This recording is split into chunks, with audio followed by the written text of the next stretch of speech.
So என்னது வந்து warning signals என்ன at the engagement phase, the love phase, and then once the marriage happens, then what are the red flags that the girl has to look out for? Not only the girl, I want both of them to look at it. You don't need to save the marriage. ரெண்டு பேருமே கொஞ்சம் red flax identify பண்ணணும்.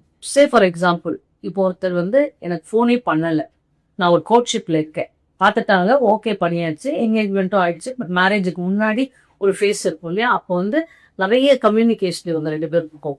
சில குடும்பங்கள் என்ன பண்ணிடுவோம், ஃபோனே பேசக்கூடாது, பேசினா சண்டை வந்துடும், அப்போ பிரிஞ்சிருவாங்கன்னு ஃபோனையும் பிடிக்க வச்சிருவாங்க. அதுவும் தப்பு. 24/7 there be communication. அதுவுமே ஒரு கெட்ஸ் போர்ட். பட் சில இடங்கள்ல என்னன்னா, the girl will be texting or calling, the boy will try to avoid. இல்லை எனக்கு நான் மிஸ்ஸியா இருக்கேன், நான் அப்புறம் வந்து பேசுறேன். ரொம்ப ரொம்ப மினிமல் கான்வர்சேஷன்ஸ், மினிமல் டெக்ஸ்டிங். அவ ஃபோன் பண்ணாலும் அவர் எடுக்க மாட்டாரு, வீடியோ கால் எடுத்து.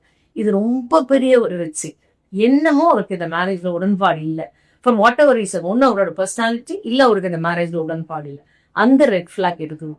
அடுத்தது, நீ எங்க போற, யாரோட போற, எப்படி போற, ஓவர் கண்ட்ரோலிங், அதுவுமே ஒரு பெரிய ரெட் ஃபிளாக்.